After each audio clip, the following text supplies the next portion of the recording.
नमस्कार, मैं हूं संदीप चौधरी। आज सीधा सवाल में बात होगी बजट की। मोदी सरकार के तीसरे कार्यकाल का पहला बजट, एनडीए 3.0 का पहला बजट। और सुर्खियां जो बात बटोर रहा है वो है मिडिल क्लास बम बम। अरे क्या जबरदस्त छूट मिली है।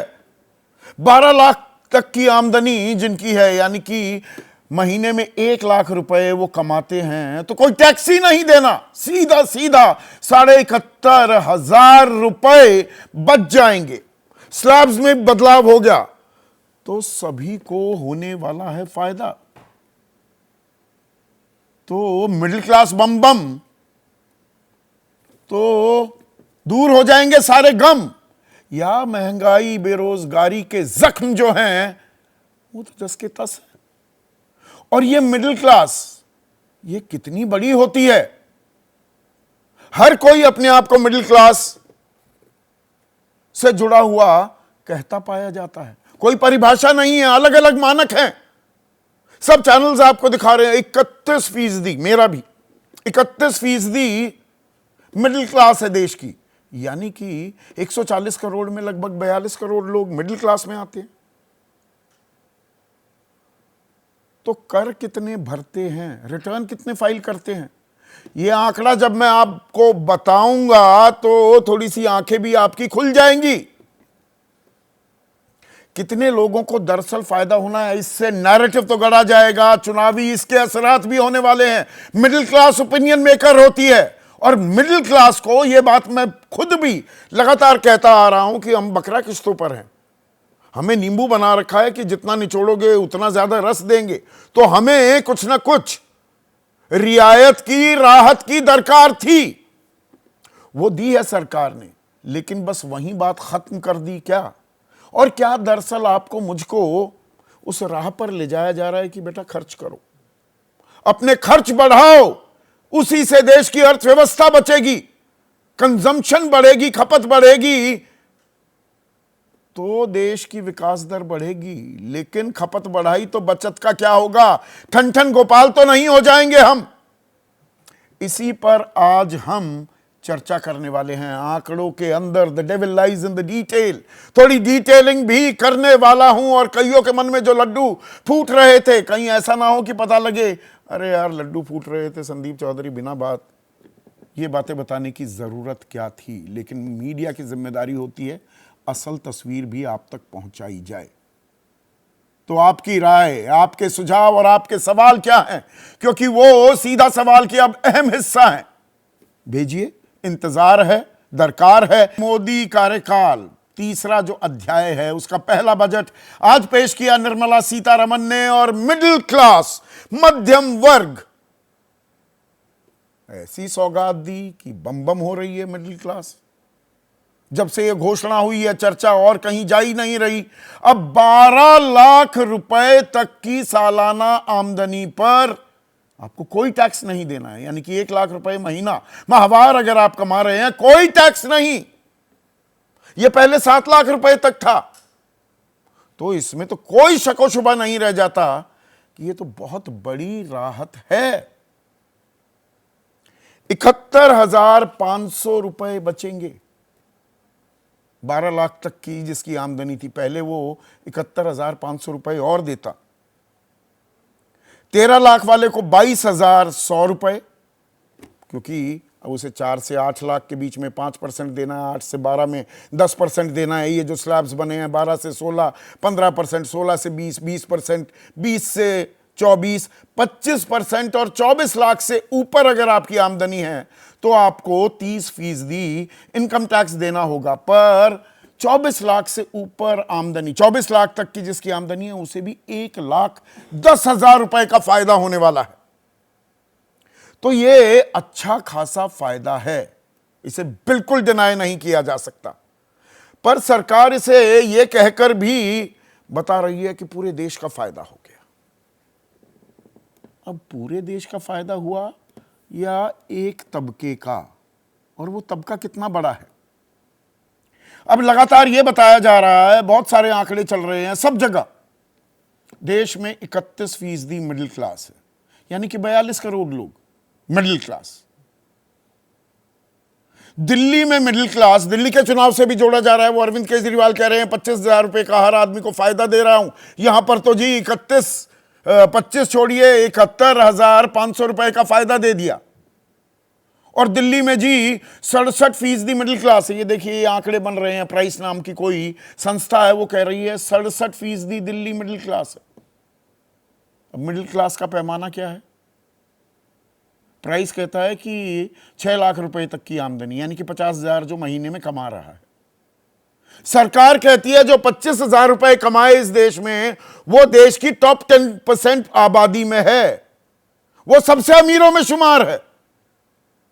यहां कह रहे हैं दिल्ली में 1,55,00,000 वोटर हैं, 67% यानी कि 1 करोड़ वो मिडिल क्लास हैं, 50,000 रुपए से ज्यादा कमा रहे हैं। अब आप कहेंगे हो सकता है, चलिए थोड़ा अब डिटेलिंग में जाते हैं। जो मैंने कहा ना, the devil lies in the detail. सरकार का जवाब है 2022-23 7,40,00,000 लोगों ने रिटर्न फाइल किया।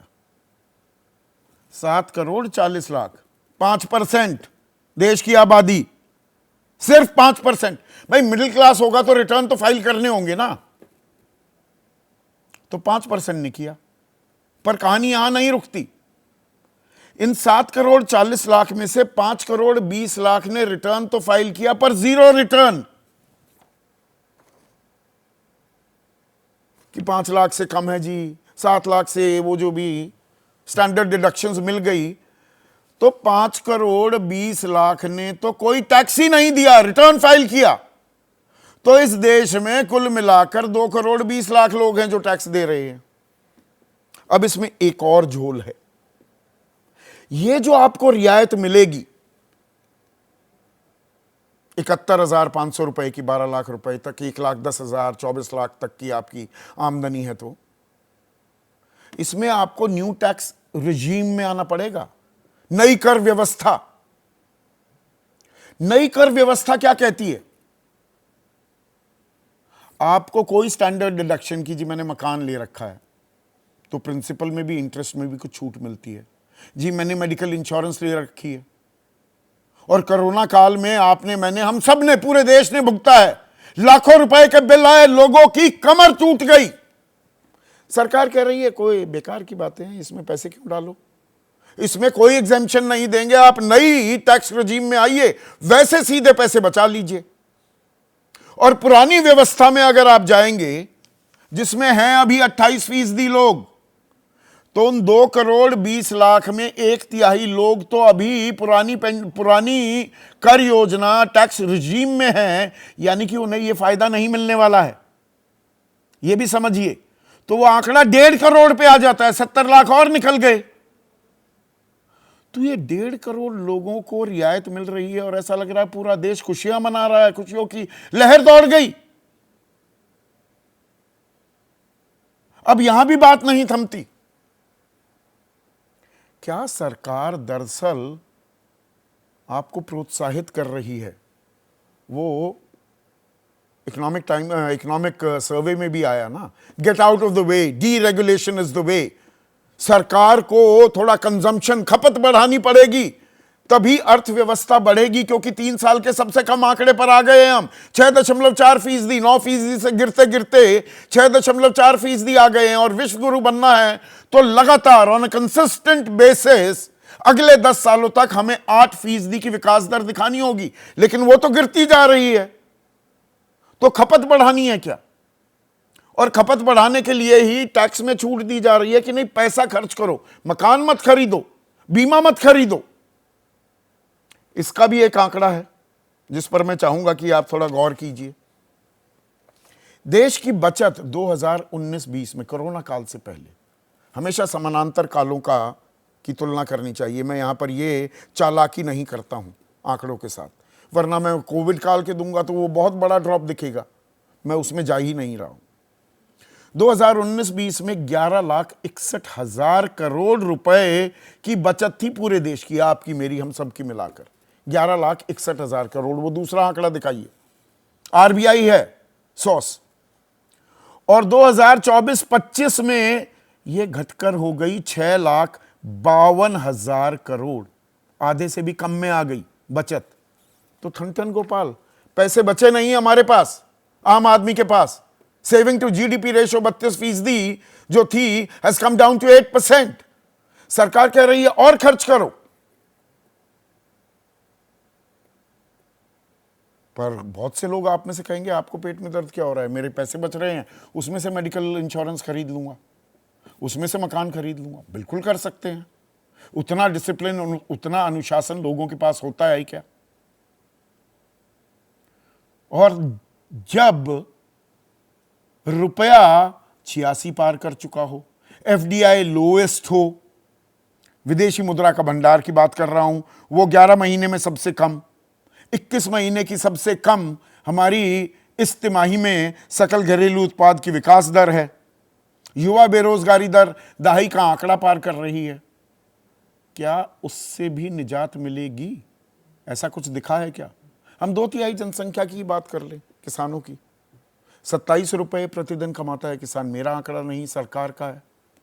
आय दोगुनी होनी थी 31 दिसंबर 2022 तक, मेरा दावा नहीं, सरकार का दावा था।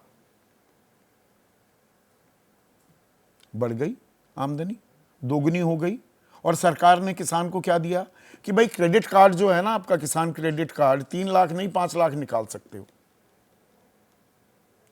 तेल निकला हुआ है किसान का, कर्ज और निकाल लो, और कर्ज ले लो, और कर्जदार हो जाओ।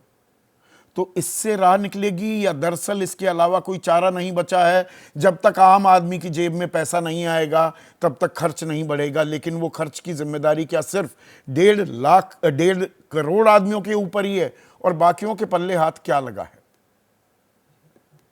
इसी पर आज हम चर्चा करने वाले हैं। ऐसे में आज का सीधा सवाल, मिडिल क्लास बम बम भरेंगे महंगाई बेरोजगारी के जख्म? वो भर जाएंगे क्या? और खर्च बढ़ाओ, ये कहा जा रहा है कि आम आदमी को, और अर्थव्यवस्था बचाओ। चर्चा में मेरे साथ आज एक पूरा पावर पैक्ड पैनल है और सांसदों की भरमार भी है। राजीव राय समाजवादी पार्टी के राष्ट्रीय प्रवक्ता हैं, सांसद भी हैं। राजेश वर्मा एलजेपी रामविलास पासवान गुट के सांसद। कृष्ण प्रसाद टेनेटी टीडीपी के सांसद, अहम घटक हैं मोदी सरकार के। रीना गुप्ता राष्ट्रीय प्रवक्ता हैं आम आदमी पार्टी की। संजय कुमार देश के सबसे बड़े चुनावी विश्लेषकों में से एक। पवन वर्मा राज्यसभा सांसद रह चुके हैं। जन स्वराज जो पार्टी है प्रशांत किशोर की, उसके महासचिव भी हैं, राष्ट्रीय प्रवक्ता भी हैं, वो भी जुड़ेंगे। और अनुपम है मेरे साथ, राष्ट्रीय प्रवक्ता हैं कांग्रेस पार्टी के। और यहां पर अनुपम, राहुल गांधी कह रहे हैं कि जख्म बड़ा है, गोली के घाव पर केवल मरहम पट्टी लगा दी गई है, आर्थिक संकट को हल करने के लिए आदर्श बदलाव की आवश्यकता है। अरे भाई, आम आदमी कह रहा है जेब में पैसे चाहिए, सरकार ने वो पैसे डाल दिए। आप बहुत बड़े बड़े फलसफे गढ़ रहे हो यहाँ पर, सरकार ने मिडिल क्लास बम बम कर दी। संदीप जी, देखिए, किसी भी बजट को देखने का 2 नज़रिया हो सकता है मुझे लगता है। एक तो ये है कि बजट में जो बातें सरकार कह रही है उनको हम सुने, उनको फेस वैल्यू पे ले, और उसमें से जो हेडलाइंस निकल रही हैं उस पर हम ताली बजाएं और बम बम करें और खुश रहें, बोले कि भाई बहुत कमाल हो रहा है। दूसरा नज़रिया ये है कि जो वर्तमान हमारी चुनौतियां हैं उसके परिप्रेक्ष्य में देखें, सरकार किन आंकड़ों की बाजीगरी कर रही है, क्या डिटेल्स जो आपने अभी कहा उसमें जाके समझने की कोशिश करें, और सरकार ने पहले क्या पिछली बजटों में क्या क्या बातें लगातार कह रहे थे ना, आम आदमी की जेब में पैसा डाल दीजिए, डाल दिया सरकार ने। नहीं, तो उस पे मैं आ रहा हूँ, उस पे ही आ रहा हूँ मुख्य रूप से आप जो प्रश्न पूछ रहे हैं। तो देखिए, जब हम ये जो दूसरा नज़रिया है देखने का, अच्छा दुर्भाग्यपूर्ण ये है कि ये जो मैंने पहली बात कही, पहला नज़रिया है, मीडिया का बड़ा वर्ग आज हमारे देश में इस पूरे बजट को उसी नज़र से देख रहा है। जो घोषणा हो गई उसको फेस वैल्यू पे लेके, उसको हेडलाइन बना के गांव गांव घर घर तक पहुंचा दो कि ये कह दिया है वित्त मंत्री ने, अब ये चीज़ हो जाएगा। इसी बजट में नहीं, पिछले भी कई वर्षों से बजटों में आमतौर पे यही हो रहा है। लेकिन पिछले बजट की घोषणाओं का जब भी आप फॉलो अप लेंगे तो समझ में आ जाएगा कि ये हेडलाइन मैनेजमेंट और 2 दिन 4 दिन का माहौल बनाने से ज़्यादा कुछ भी नहीं था। नहीं, इनकम टैक्स बिल भी लेकर आ रही है भाई, 12 लाख तक तो टैक्स नहीं देना होगा ना। हाँ, वो आपके ये दोनों प्रश्न के जवाब एक ही बात में है। देखिए, और उसके जब ये बिल लाएंगे तो बिल तो खैर 5 तारीख के बाद लाएंगे, ये जब दिल्ली की वोटिंग हो चुकी होगी उसके बाद लाएंगे। लेकिन वो क्या करेंगे वो हम बात आज भी कर सकते हैं, हमें पता है कि ये क्या करने वाले हैं। तो देखिए, अगर सही में ईमानदारी से देश की चुनौतियों समस्याओं को एड्रेस किया जाता है इस बजट में, तो इस देश का आम आदमी इस समय परेशान है महंगाई से, सब्जियों की, खाने पीने की चीज़ों की, रोज़मर्रा की चीज़ों की कीमतों से परेशान है, बेरोजगारी से परेशान है। आपको याद होगा संदीप जी, लोकसभा चुनाव के तुरंत बाद जो बजट आया था 2024 पिछले ही महीने जो सब्जियों की महंगाई दर थी वो 25.5% थी। जी जी जी, वही तो मैं कह रहा हूँ, हर परिवार त्रस्त है इस समय इन मुद्दों से। लेकिन महंगाई, बेरोजगारी पूरी तरह से इस बजट से गायब है, जिसमें बजट का मुख्य काम यही होना चाहिए था। है क्या इस बजट में? एक घोषणा है और सुबह से उसी का ढिंढोरा पीटा जा रहा है, और उसको प्रेजेंट ऐसे किया गया मांग है। आप लोगों की थी, विपक्ष भी मांग रहा था ये तो। नहीं, हम सिर्फ ये मांग थोड़े ना कर रहे थे। हम तो बहुत सारी बातें कह रहे थे। हम तो बेरोजगारी, महंगाई की बात कर ही रहे हैं ना, जो लगातार कह रहे थे। सरकार क्या कह रही, देख रही है, 2 बातें मूल रूप से सरकार कह रही है। एक तो अब ये कह रहे हैं कि हमने टैक्स, अब जो है 12 लाख तक के लोगों को टैक्स देने की जरूरत ही नहीं है, और उसको प्रेजेंट ऐसे किया जा रहा है कि जैसे देश का पूरा जो मिडिल क्लास है उसकी सारी समस्याओं का निदान कर दिया इस एक घोषणा से, एक बजट से।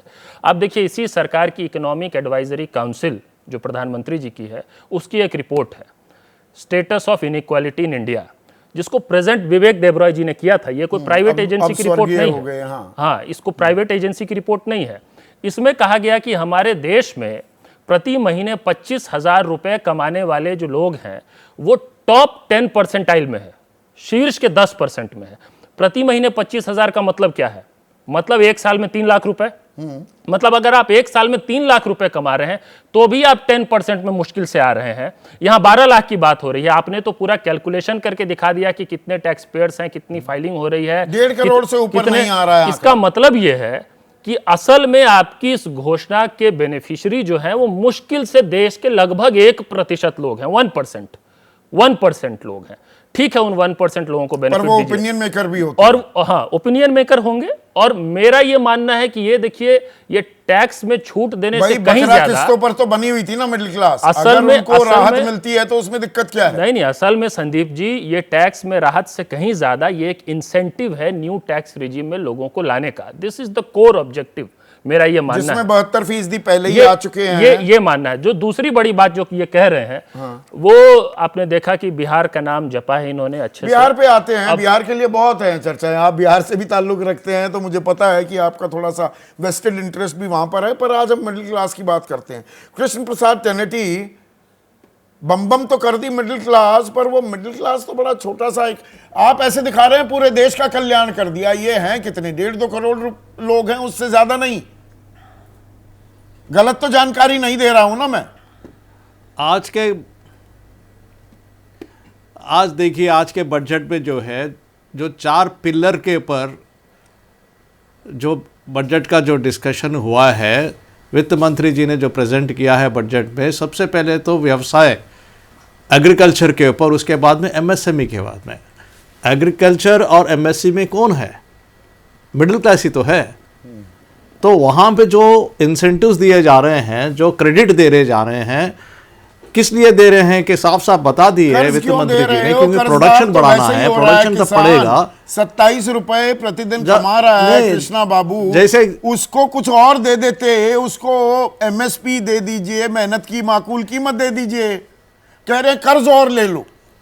उसकी भी बात हुई है। हाँ। कर्ज नहीं, यहाँ पे तो क्या है, जो क्रेडिट जो लिमिट बढ़ा गया है कि प्रोडक्शन करने के लिए फिर सीड के ऊपर, ऑयल सीड के ऊपर इतना तो रिसर्च करके अच्छा सा सीड देना, कॉटन का इनका प्रोडक्शन इंक्रीज करना, इतने चीज़ों के बारे में क्यों बात किया गया है कि देश में जो है प्रोडक्शन बढ़ना, प्रोडक्शन जब बढ़ेगा तो सप्लाई बढ़ेगा, सप्लाई बढ़ेगा तो सबका जो है इनका इनकम भी बढ़ेगा। तो किसान की बढ़ गई, किसान तो लगातार प्रोडक्शन बढ़ा रहा था। कोरोना काल में भी कृष्णा बाबू 3.45% की विकास दर दिखाई थी कृषि क्षेत्र ने, आमदनी बढ़ी, वो 31 दिसंबर 2022 तक दोगुनी होनी थी, 27 रुपए प्रतिदिन रह गई। तो उसके साथ अभी के इस बजट में क्या बोले, फोर्थ पिलर में क्या है, एक्सपोर्ट भी है, एक्सपोर्ट का भी जो है इंक्रीज करा रहे हैं, एक्सपोर्ट का भी प्रमोशन हो रहा है। साथ में क्या है, एमएसएमई का, एमएसए में क्रेडिट कार्ड भी दे रहे हैं, क्रेडिट कार्ड से क्या है फिर उनको जो है स्वनिधि का भी फैसिलिटी बढ़ा रहे हैं। तो सभी लोग जो है जो बेरोजगार है वो सभी जो है प्रोडक्शन खर्च करने के लिए प्रोत्साहित कर रहे हैं, बचत करो ही ना, एम्प्लॉयमेंट हो जाए। मतलब बचत नहीं करनी चाहिए क्या आम आदमी को? बचत It आधे is में not- आ ये गई देश की। एम्प्लॉयमेंट है, ये सारे स्टेप्स जो है प्रोग्रेसिव है ताकि सभी जो है प्रोडक्शन एरिया में आए, सभी का जो है अपनी जमा प्रोडक्टिविटी मतलब मकान ना बनाए आम आदमी, सभी का मकान ना इनकम बनाए, बढ़ेगा। वो मेडिकल इंश्योरेंस ना ले। वित्त मंत्री कह रही है ना नई टैक्स रिजीम में आ जाइए, तो मकान ना बनाइए, उसमें डिडक्शन नहीं दूंगी। कोरोना काल में आपने लाखों रुपए का बिल भी दिया मेडिकल में, पर मेडिकल इंश्योरेंस मत खरीदना। नहीं आप ठीक से नहीं, आप बजट में ठीक से देखे नहीं है। अच्छा। अभी डिटेल्स बाहर आ रहे हैं। अभी देखिए आप प्रधानमंत्री आवास योजना में जो है अभी जो है जो बजट बढ़ा 2.3 करोड़ हाउसेस अभी बनने वाले हैं। उसमें देखिए घर बनेंगे अभी, तो आम आदमी की आमदनी कैसे बढ़ रही है? ये तो एक आम आदमी में सिर्फ 1-1.5% जनसंख्या की आमदनी बढ़ेगी, बिल्कुल बढ़ेगी, मैं उसे डिनाई नहीं कर रहा हूं, पर ये तो 1-1.5% है। बाकी लोगों की आमदनी कैसे बढ़ेगी? वो एड्रेस हुआ क्या कृष्णा बाबू? आप देखिए घर बनाने में, हाउसिंग में जो है बचत हो रही है, मेडिकल एक्सपेंडिचर में बचत हो रही है, इकोनॉमिक एक्टिविटी बढ़ रही है तो इनकम आएगी। तो खर्चा कहाँ है? तो खर्चा कम हो रहा है ना, खर्चा कम हो रहा, आमदनी बढ़ रही है। So that is good for the country. या दरअसल आमदनी अटनी खर्चा रुपया हो रहा है। हजारों लोग, लाखों आप लोग, कह रहे हैं आमदनी बढ़ रही है कि आमदनी घट रही है और खर्चा बढ़ रहा है? तभी तो बचत अपनी जमा जोखों में से पैसे निकाल रहा है ना आम आदमी।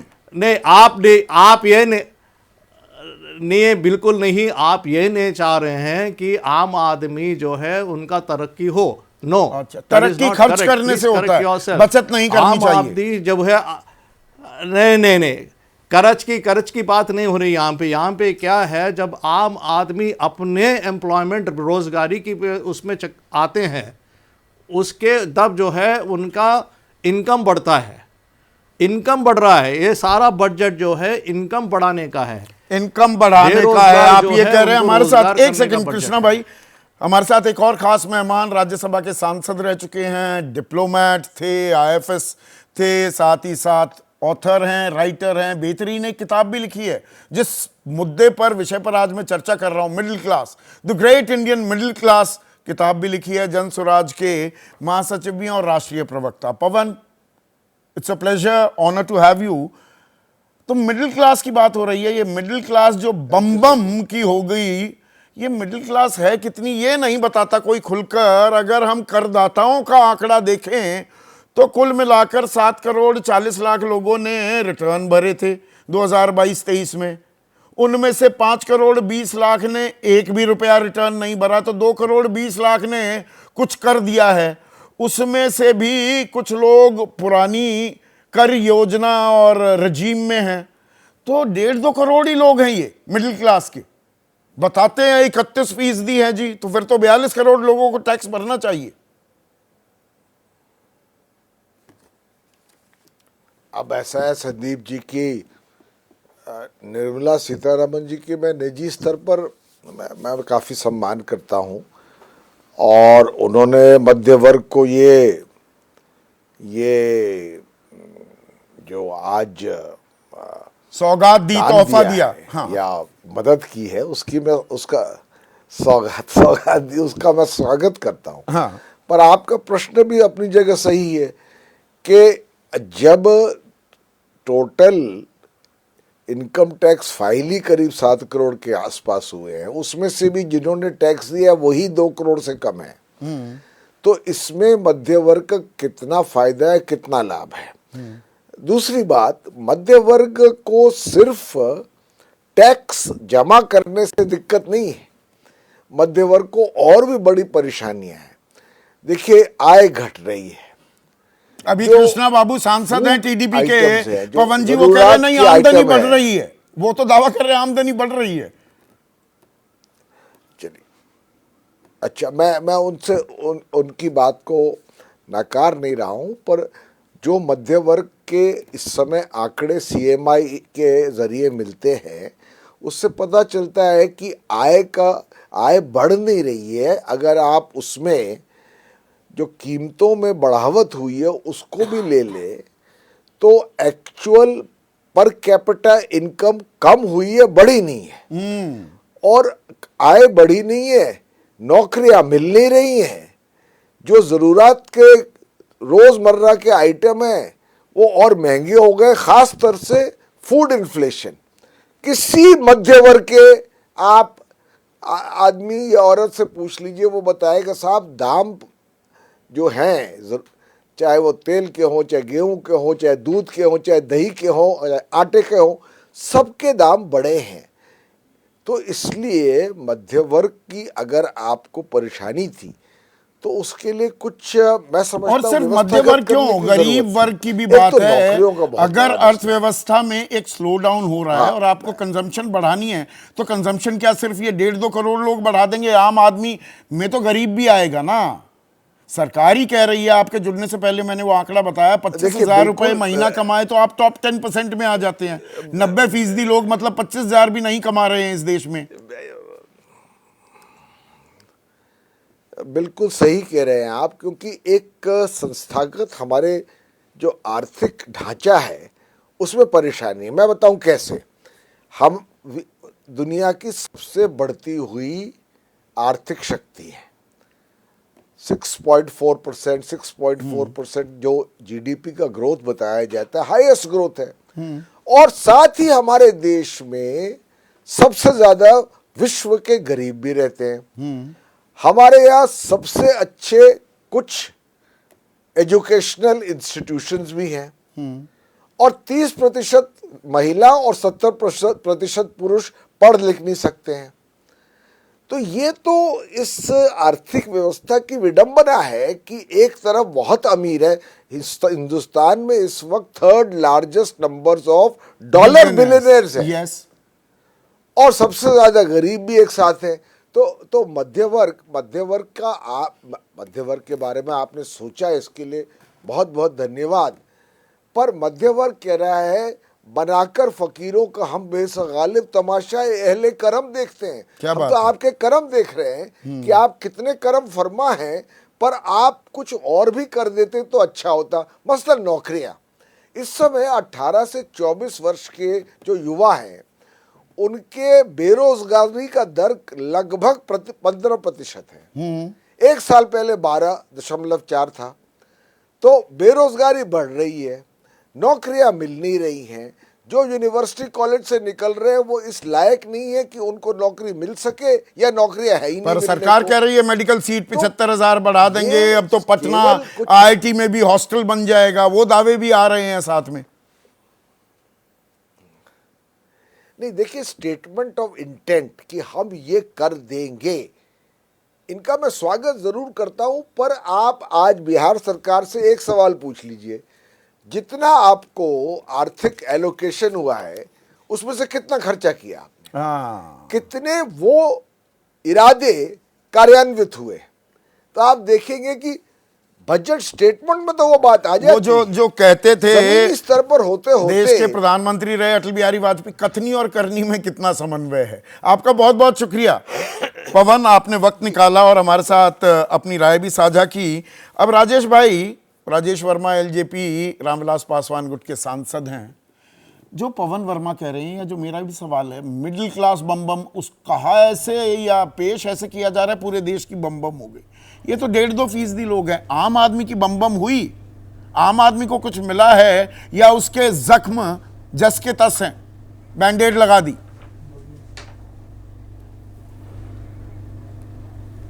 नहीं, देखिए, डिस्पोजल इनकम से कंजम्पशन बढ़ेगा तो देश की अर्थव्यवस्था बढ़ेगी, और जब देश की अर्थव्यवस्था बढ़ेगी तो स्वाभाविक रूप से जो प्रधानमंत्री जी ने, वित्त मंत्री जी ने जो क्रेडिट जो लिमिट्स बढ़ाई है उसका फ़ायदा भी होगा। देश के आम लोगों को भी उसका फायदा मिलेगा। मुझे लगता है ये एक बेसिक स्ट्रक्चर है, स्ट्रक्चर का 1.5% 2% लोगों को राहत मिलेगी, कोई डाउट नहीं। शुरुआत आम आदमी की जेब में पैसा कैसे आ रहा है, वो कंजम्पशन कैसे बढ़ेगी, या कंजम्पशन भी ये 1.5% ही बढ़ाएंगे, और कोई बचत ना करो, मकान ना बनाओ, कोई बीमा वगैरह मत खरीदो।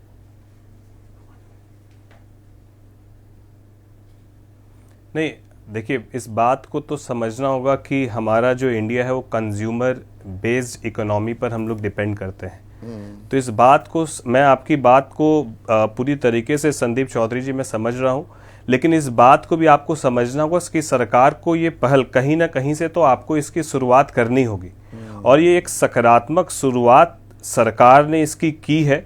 बहुत एक साथ आप जो मूलचूल परिवर्तन चाहते हैं या देखना चाहते हैं, तो आपको कहीं ना कहीं से इसकी शुरुआत करनी होगी, और एक शुरुआत, एक ये पहल बहुत सकारात्मक है जिसमें एक बड़ी आबादी को सरकार ने टैक्सेशन में नई स्लैब में बड़ा राहत दिया। सिर्फ 12 लाख तक की नहीं, वो तो सबको मिलेगा, आपकी चाहे 50 लाख हो, 60 लाख हो, 70 हो, वो तो सब, वो तो क्यूमुलेटिव इफेक्ट आपको मिलेगा भाई। 24 लाख तक का तो आंकड़ा बढ़ गया, वरना 15% से ऊपर ही 30% आपको देना पड़ता। राहत सबको मिलेगी, इसमें कोई डाउट नहीं। जी जी बिल्कुल। अब उसी तरीके से जहां आप एक तरफ इसको देखते हैं, वहीं दूसरी तरफ आपको ये भी देखना चाहिए कि सरकार ने किस तरीके से, जो विपक्ष बार बार किसानों को लेकर आरोप लगाते थे कि ये सरकार किसान विरोधी है, वहां किसानों को क्रेडिट लोन जो है 3 लाख से बढ़ाकर 5 लाख इसी सरकार ने अपने कर्ज देना भी अब आसान हो गया कि हमने कर्ज की लिमिट बढ़ा दी। सर मतलब मेहनत की माकूल कीमत नहीं देंगे। नहीं सर, 14 लाख करोड़ रुपए, 14,56,000 करोड़ बट्टे खाते में डाल देगी सरकार, उद्योगपतियों को राहत दे देगी। किसान को राहत यह है कि 3 लाख तक आप कर्ज ले सकते थे, अब 5 लाख ले लो। संदीप चौधरी जी, ऐसे बहुत सारे आज युवा और किसान हैं जो जिनके पास काम करने के लिए उनके पास विजन है, लेकिन उनके पास पैसे नहीं है। और जब आज सरकार उनको सहयोग 3 से 5 करे, तो आप कह रही है कि सरकार सिर्फ कर्ज बढ़ाने का काम कर रही है, तो कहीं ना कहीं उनके विजन को पंख देने के लिए तो सरकार ये कर्ज बढ़ाने का काम कर रही है। सौदा तो हो, घाटे का सौदा रहेगा, वो 5 लाख चुकाएगा कैसे? कर्ज के गल्लू घारे में फंसा रहेगा, और सरकार फिर किसान कितने खुदकुशी कर रहे हैं वो आंकड़े छापने बंद कर देगी। 2016 से एनसीआरबी ने ये आंकड़ा नहीं बताया। नहीं, मैं आपकी उस बात से भी इत्तेफाक करता हूं, लेकिन आप इस बात को समझिए कि सरकार की जो पहल है, ये सरकार की जो पहल है, ये पहल किसानों को ध्यान में रखते हुए, युवाओं को ध्यान में रखते हुए, पिछड़ों को ध्यान में रखते हुए, सभी लोगों को ध्यान में मतलब आप कह रहे हैं जो बात वित्त मंत्री ने भी कही, राजीव राय, कि सबका साथ, सबका विकास, सबका विश्वास, सबका प्रयास, तभी देश आगे बढ़ेगा। लेकिन आपके अध्यक्ष वो तो कहते हैं कि हमारे लिए बजट के आंकड़ों से ज्यादा जरूरी है महाकुंभ में जिन लोगों की जान गई, वो आंकड़े बताइए। पर यहाँ के तो आंकड़े जो हैं, अगर आम आदमी का या मिडिल क्लास का भला हो रहा है तो उस पर भी टिप्पणी कर सकते हैं। नहीं, कर सकते हैं और कर रहे हैं और करेंगे भी बजट में जब बात आएगी तो। लेकिन ये इसको नकार सिरे से खारिज कर देना, हिंदुओं का रक्षक, वहाँ कुंभ में लोग मारे जा रहे हैं, लोग कोई बेटा, कोई माँ, कोई बाप, कोई बहन खोज रहा है, और ऊपर से फूल बरसाया जा रहा है, विदेशियों को बुलाकर पिकनिक मनाया जा रहा है, उस बात को नकारा नहीं जा सकता। चूंकि आज टैक्स रिबेट पर बहस है, इसलिए मैं आ रहा हूँ। आपके डिबेट में आने की सबसे अच्छी बात ये होती है, राजेश वर्मा नहीं है पीसीआर, ये एक मिनट राजीव राय हैं, सांसद है समाजवादी पार्टी के, स्लग ठीक लगाइए, बोलिए जी प्लीज। आपके डिबेट की सबसे अच्छी बात होती है कि रिसर्च और होमवर्क इतना ज्यादा होता है कि बहुत सारे प्रोबेबल क्वेश्चंस का आंसर वहीं मिल जाता है। लेकिन मैं आपकी इजाजत से एक छोटा सा संशोधन करना चाहूंगा। जो आप ही के अगर आंकड़े को हमने लिया है कि 1,50,00,000 लोग नए टैक्स में 12 लाख का जो वो फ्री हुआ है उससे फायदा होगा, तो संदीप भाई 7 लाख तक तो टैक्स पहले ही फ्री था। तो only those people are getting benefited who are between 7 lakh to 12 lakh. 5 ही लाख के लोगों के लिए एक्स्ट्रा राहत मिली है, 12 बाकी तो मिल ही रहा था। तो 5 लाख लोगों को, और जो ये 1.5 करोड़ का आंकड़े हैं, इसमें आपको बता दूं 60 लाख के आसपास 30% वाले में आते हैं। तो आप जोड़ लीजिए 20-22 लाख लोगों को अगर आप और पोस्टमार्टम करेंगे तो मुश्किल से 30 लाख लोगों को राहत मिल रहा है। उसके बदले जो आपने बताया कि पहले इंश्योरेंस में हो, हाउसिंग लोन में हो, जो रिबेट मिल रहा था वो खत्म हो गया। इनके पोल तो आज जो बजट पोल पेश हुआ, इसका पोल तो कल का इकोनॉमिक सर्वे ही कर दिया है कि अब इकोनॉमिक सर्वे में बताया गया है कि आप 8% के रेट से अगले 2 दशक तक करेंगे। चाइना का 2030 में 45% उठा रहे हैं राजीव भाई। सोनिया है हमारी दर्शक, लुधियाना वासी हैं, वो कह रही हैं कहीं ये ट्रंप कार्ड कुंभ हादसे से ध्यान भटकाने का प्रयास तो नहीं, क्योंकि अब सब 12 लाख की छूट पर ही वाहवाही कर रहे हैं। बिल्कुल बिल्कुल, वो ये कुछ ज्यादा बड़ी कॉन्स्पिरेसी थियरी नहीं बता पूरे रहे देश को उन्होंने इस भ्रम के जाल में डाल दिया। मैं बता रहा हूं, मैं आप अगर मैं गलत कर रहा हूं संदीप भाई, आप कहिए, आप बेबाकी के लिए जाने जाते हैं। 7 लाख तक पहले टैक्स फ्री था, 12 लाख तक कर दिया। 7 से 12 लाख वालों को आपने थोड़ा राहत दिया, बदले में क्या छीन लिया? संदीप भाई, मैं जो देश का असली तस्वीर है, जो भीतर से इतना खोखला है, मैं तर्कों और तथ्यों के साथ बात करूंगा। मैं पार्लियामेंट्री स्टैंडिंग कमेटी के शिक्षा, महिला, बाल कल्याण और खेल जुआ वाले में हूं। आपको जानकर आश्चर्य होगा कि खाली स्कूल में 8.5 लाख शिक्षकों की वैकेंसी है जो पैसा न होने की वजह से भर्ती नहीं हो रही है। जो सीबीएसई पूरे देश में एग्जाम कंडक्ट कराने जा रहा है उसमें 35%, ये ऑथेंटिक आंकड़े as a member of parliamentary standing committee में आपके सामने रख रहा हूं। तो जहां नौकरियों की कोई बात नहीं हो रही है, आप इकोनॉमिक सर्वे में तो बोला गया है कि जो पिछले जो इन्होंने जो भी इनकी पॉलिसी रही, 500 कंपनियों की आमदनी 20 से 25% तक बढ़ गई। यहां पर एक और दिलचस्प सवाल आ रहा है राजीव भाई, क्योंकि आप अर्थव्यवस्था को भली बातें समझते हैं। एक ये सवाल भी देखिए, सोहन सिंह भोपाल वासी हैं, वो ये कह रहे हैं सिर्फ 10 माह का लाभ है, 2026 में 8वें वेतन आयोग की सिफारिशें लागू होंगी। जिन्हें आज लाभ दिख रहा है वो फिर से टैक्स के दायरे में आ जाएंगे। हाँ बिल्कुल सही, बहुत सही कह, मैं ये इन बातों का आने वाला था। ये विपक्ष के आप लोग जो सवाल नहीं उठाते, ये आम आदमी ज्यादा जागरूक दिख रहा है मुझे। ये मैं आप पे भी एक टिप्पणी कर रहा हूं। नहीं, आम आदमी अगर जागरूक नहीं होता तो ये तथाकथित महान शक्तिशाली सरकार बैसाखियों पर नहीं टिकी होती। ये बैसाखियों पर टिकी है। पहले लोकसभा चुनाव के बाद पहली बार दोनों बैसाखियों का ख्याल रखा गया था। इस बार चूंकि बिहार सेंट्रिक है, दिल्ली में है, तो कुछ दिनों के लिए लोगों को फिर एक बार बेवकूफ बनाने का प्रयास किया जा रहा है। देखिए, जो राहत मिली, राहत तो मिली है, राहत को नहीं, के लोगों को भी याद होगा। नहीं, एक मिनट रीना, पर अब बाल की खाल कितनी भी निकालिए, आम आदमी के जेब में पैसा तो आया है ना। अब अरविंद केजरीवाल कह रहे हैं दुख की बात है मिडिल क्लास के होम लोन और व्हीकल लोन में छूट नहीं दी गई। अरे यहां तो दे दी। आप अपना 25,000 का आंकड़ा गिनवाते रहिए। सरकार ने कह दिया 71,500 रुपए लो, आपको छूट मिल जाएगी। अरविंद केजरीवाल जी की मेहनत रंग लाई। अरविंद केजरीवाल जी ने रिक्वेस्ट करी थी, मोदी जी को सलाह दी थी, 8-10 उन्होंने मांगे रखी थी। उनमें से एक मांग तो मान ली गई कि 12 लाख तक का हम लोगों को टैक्स नहीं देना पड़ेगा, लेकिन उसका भी डिटेल अभी देश के सामने नहीं है। वो थोड़े दिनों बाद ये पेश करेंगे। आप दूसरी तरफ देखिए, जो दूसरी मांग हम लोगों ने रखी थी कि अमीर जो मोदी जी के दोस्त हैं उनका जो कर्जा माफी चला आ रहा है लगातार, जो 14 लाख करोड़ का कर्जा अमीर दोस्तों का माफ किया है, वो नहीं होना चाहिए। लेकिन उस पे आज हमने बजट में कुछ नहीं देखा। वहीं आप देखिए कि देश के ऊपर इस समय 205 लाख करोड़ का कर्जा है। एफडीआई, जैसा कि आपने कहा, as a percentage of GDP lowest है। देश पे कर्जा बढ़ता जा रहा है, हमारे रुपए की कीमत गिरती जा रही है, और बेरोजगारी के लिए हमने कुछ नहीं देखा। एक यहां पर हमारे दर्शक हैं सुनील, एक मिनट रीना, आप पिछला सवाल लीजिएगा। प्रीति हमारी पीसीआर डायरेक्टर हैं, ये सवाल पे थोड़ा सा गौर कीजिए, क्योंकि लोगों के सवाल उनका भी हम शामिल करते हैं। सुनील कुमार भारती कह रहे हैं 12 लाख तक कमाई में टैक्स की छूट तो ठीक है, लेकिन पहले सरकार आम आदमी को 12 लाख कमाने लायक के लिए नीतियां तो बनाए।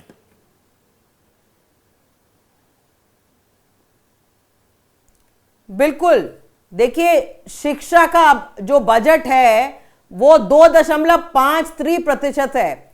इतने कम बजट में हम विश्वगुरु नहीं बन सकते। जब तक देश के युवा को आप बढ़िया कॉलेज, बढ़िया एजुकेशन नहीं देंगे, देश के युवा को रोजगार नहीं मिलेगा। और वही आप देखिए इस समय बेरोजगारी की दर 15% है। देश के युवा के पास रोजगार ही नहीं है तो कैसे हमारा नहीं, देश इसमें तरक्की एक और करेगा? पहलू उस है, बारे ये में तो कोई प्रत्यक्ष विजन नहीं और था। एक साल अप्रत्यक्ष पहले कर का जो खेल है, डायरेक्ट इनडायरेक्ट टैक्सेस, आम आदमी, ये तो मिडिल क्लास की बात हो गई, गरीब आदमी जीएसटी का 64% कंट्रीब्यूशन, जो 1,80,000 करोड़ 90,000 करोड़ का राजस्व सरकार कमाती है हर महीने, 64% तो गरीब दे रहा है, उसको वहां छूट दे दो ना। गरीब को तो कोई छूट नहीं मिली है ना।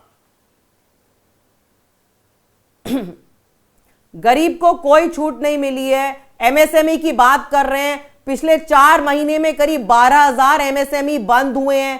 किसानों के लिए कोई एमएसपी का कोई जिक्र नहीं है। 55% किसान हमारे देश का कर्जे में डूबा हुआ है। और ये देखिए किसानों को कह रहे हैं कि और कर्जा लीजिए। एमएसपी की जो गारंटी की बात हो रही थी वो आज तक और अब देखिए आम आदमी इसको कैसे लेता है। आप 25,000 का बड़ा डंका पीट रहे थे, रीना अब 71,500 बनाम 25 की भी लड़ाई होगी अगले 2-3 दिन। अब 3 तारीख तक तो प्रचार ही बचा है, 2 दिन और हैं, पर उस प्रचार में इस विचार पर भी अच्छा खासा घमासान होने वाला है। और संजय कुमार से बेहतर आदमी कोई नहीं हो सकता। आज के बजट के राजनीतिक असरात किस तरह से होते देखते हैं संजय भाई? क्योंकि बजट सिर्फ एक आर्थिक दस्तावेज नहीं है, एक राजनीतिक दस्तावेज भी है। संदीप भाई, आपने बहुत सारे आंकड़े दिए और ये बताया कि जो मिडिल क्लास को राहत दी गई है इनकम टैक्स में, वो कैसे बहुत कम पॉपुलेशन, मतलब बहुत 2 करोड़ जनता को इसका फायदा मिलेगा। लेकिन इसका राजनीतिक दृष्टिकोण से देखें, परसेप्शन क्या बना है? परसेप्शन बहुत बड़ा बना है। परसेप्शन बना है मिडिल क्लास को राहत। और आप दिल्ली के अगर चुनाव को देखें, मुझे लग रहा है इसमें एक तो शॉर्ट टर्म गेन है बीजेपी के लिए और एक मीडियम रेंज गेन है। फर्स्ट शॉर्ट टर्म तो यह है कि दिल्ली में बड़ी संख्या में मिडिल क्लास है। आपने उन आंकड़ों का जिक्र किया, लगभग 67-70% मिडिल क्लास है। मुझे उस पर मुझे कतई भरोसा नहीं है, पर मैं ये बात नहीं कह दूं, ये 67% मतलब 50,000 कमा रहे हैं, मेरे गले से नहीं उतरती है ये बात। नहीं, चलिए वो मैं आंकड़ों को पे ना भी जाऊं तो ये तो हम कह सकते हैं कि मिडिल क्लास की तादाद दूसरे राज्यों की तुलना में ज्यादा है। दिल्ली में ज्यादा है क्योंकि एक बड़ा शहर है, एक कंट्री का कैपिटल है। तो परसेप्शन तो एक क्रिएट हो गया दिल्ली में, दिल्ली के चुनाव के पहले, कि भाई इस सरकार ने, बीजेपी की सरकार, केंद्र सरकार ने एक बड़ी राहत दी है, कुछ ना कुछ तो फायदा होगा। वैसे भी मिडिल क्लास का वोट बीजेपी की तरफ मिलता रहा है ज्यादा। अगर हम और ये ओपिनियन मेकर भी हैं थोड़ा, आप ये भी जो चुनावी फिनोमेना है, पॉलिटिकल फिनोमेना, भाई मिडिल क्लास चैटरिंग क्लास है। वही पवन वर्मा ने यूं ही नहीं लिखा the great Indian middle class. वो एजेंडा सेट करने में भी बातचीत, वो तौर तरीके, लोग उनके घर आ रहे हैं या वो कहीं जा रहे हैं, वो एजेंडा भी सेट करते हैं। 2 चीजें हैं, एजेंडा भी सेट करते हैं क्योंकि वो वोकल है, हाँ, लेकिन साथ ही साथ मिडिल क्लास स्विंग वोटर है, बड़ा स्विंग करता है। हाँ। अगर आप ग्रामीण मतदाताओं की बात करेंगे तो उनमें स्विंग बहुत देर से होता है, 2-3 चुनाव हो जाएंगे, हाँ, जब तब जाकर वो, हाँ, उनका स्विंग होता है। मिडिल क्लास कहते हैं ना, on a drop of the hat swing करता है। एक घटना घटेगी और स्विंग हो जाएगा। तो मुझे लग रहा है कि इसका कुछ ना कुछ तो बीजेपी को फायदा होने की गुंजाइश दिखाई पड़ती है। फायदा होने की गुंजाइश दिखाई पड़ती है। और ये देखिए दिल्ली को भी साधा जा रहा है और बिहार को भी साधा गया। बिहार को लेकर जितनी घोषणाएं हुई हैं, और कांग्रेस के वरिष्ठ नेता हैं, राज्यसभा सांसद भी हैं प्रमोद तिवारी, वो कहते हैं क्या ये बजट कोई 1-2 राज्य का होकर रह गया? गरीब किसान के लिए कुछ भी नहीं है। बिहार को लेकर घोषणाओं की भरमार भी हुई। हाँ बिल्कुल, इसी के लिए मैं कह रहा था, एक बिल्कुल शॉर्ट टर्म गेन है और एक मीडियम टर्म गेन है। मीडियम टर्म इसी के लिए क्योंकि बिहार के चुनाव इसी साल अक्टूबर महीने में होने वाले हैं, तो कम से कम वहां भी एक संदेश दिया जा रहा है। वहां मिडिल क्लास का संदेश नहीं है, लेकिन अन्य तमाम चीजों को के माध्यम से संदेश दिया जा रहा है कि वही बिहार के लिए कैसे ये सरकार पर इसमें संजय, मैं ये चुनाव से इतर, चुनावी विश्लेषण से इतर एक विशुद्ध आर्थिक विश्लेषण भी आपसे चाहूंगा आप करें। देखिए बचत वो हमारी फितरत है। We are a nation of holders. भाई बचाएंगे नहीं तो काम नहीं चलेगा, ये हमेशा हमें बाप दादाओं परदादाओं से हम ये सीखते आए हैं। पर क्या सरकार गाहे बगाहे ये एक बड़ा ही वेस्टर्न कॉन्सेप्ट लेकर आ रही है कि खर्च करिए, डिसइंसेंटिवाइज किया जा रहा है क्या बचत को? देखिए संदीप, आपने ठीक कहा, हमें हमेशा सिखाया गया कि जितना कमाओ उसमें से एक हिस्सा बचाओ, क्योंकि ये भविष्य के लिए काम आता है। लेकिन आप देखेंगे कोरोना के बाद इंडियन मिडिल क्लास में इसके बारे में भी ना एक जो धारणा है वो बहुत बदल गई है। अब वो कहते हैं जीवन का क्या भरोसा, तो कमा बचत पे ज्यादा ध्यान मत दो, एक बार आपने कमा लिया, बचत कर ली, अब अपने जीवन पर उसको खर्च करने की कोशिश करनी चाहिए, क्योंकि कोरोना के बाद ये चेंज आया है। अगर आप लोगों से बात करें और खासकर मिडिल क्लास के बारे में, तो मिडिल क्लास में ये भी चेंज है। तो कहीं ना कहीं मुझे लग रहा है बीजेपी उस नब्ज को भी टटोलने और पकड़ने में की कोशिश कर रही है। पर ये तो राह यही संदेश है। बड़ी हालांकि मैं पथरीली संदेश है, का- ये बड़े नुकसान की तरफ भी जा सकती है कि पता लगा घर अपने हाथ में है नहीं। मैं समर्थक नहीं हूं। हाँ, अस्पताल में समर्थन भर्ती हुए करता, 10 लाख का बिल आ गया, देने लायक कुछ है नहीं, आमदनी 98, खर्चा रुपया। नहीं, मैं इस बात का समर्थक नहीं हूं कि ऐसा करना चाहिए। लेकिन हम जब परसेप्शन एटीट्यूड की बात कर रहे हैं, तो अर्बन मिडिल क्लास के बीच में ये धारणा पहले की तुलना में अभी ज्यादा हो गई है कि बस भाई 30 सेकंड का एक जवाब चाहूंगा, क्योंकि बिहार पर टिप्पणी से मैंने आपको रोक दिया था, फिर आप कहेंगे नहीं बाकियों से पूछ लिया। तो साधा तो एक राजनीतिक दस्तावेज भी है, पॉलिटिकल स्टेटमेंट भी होती है, तो चुनावी राजनीति भी साधी गई है। नहीं, वो तो जिन लोगों को अब तक नहीं पता था कि दिल्ली के बाद अगला चुनाव बिहार है, उनको आज पता चल गया होगा देश के लोगों को। लेकिन खैर देखिए, मैं इस बात का विरोधी नहीं हूं कि आपने बिहार पे विशेष फोकस कर दिया। आपकी नीति राजनीति से तो लिंक्ड होती ही है, पार्टियों की, सरकारों की। मैं उस बात का विरोध नहीं कर रहा हूं। देखिए, मुझे इस बात से दिक्कत है कि घोषणाएं तो मोदी जी ने और मोदी जी की सरकार ने विशेष तौर पे बिहार को लेकर न जाने कितने किए हैं पिछले कई सालों में। इस बार भी देखिए क्या क्या घोषणाएं हैं। 10 सेकंड में प्लीज। नहीं, ठीक है। तो देखिए, सबसे पहला सवाल यह है कि पिछले साल ही आपने 60,000 करोड़ की बात की, पता नहीं उसमें कितना खर्च किया। तो मतलब और पहले भी कर चुके उससे ज्यादा इंपॉर्टेंट बात है कि 2015 में मोदी जी ने बिल्कुल सीना ठोक के 1.25 लाख करोड़ दिया था बिहार को। उसको आज तक एक एक बिहारी ढूंढ रहा है कि कहां है वो 1.25 लाख करोड़। चलिए, तो घोषणाएं हो जाती हैं, कथनी करनी का समन्वय भी होगा, और सिर्फ मिडिल क्लास के बम बम होने से आम आदमी के गम क्या दूर होंगे, सोचिए इस बारे में। आज सीधा सवाल में बस इतना ही।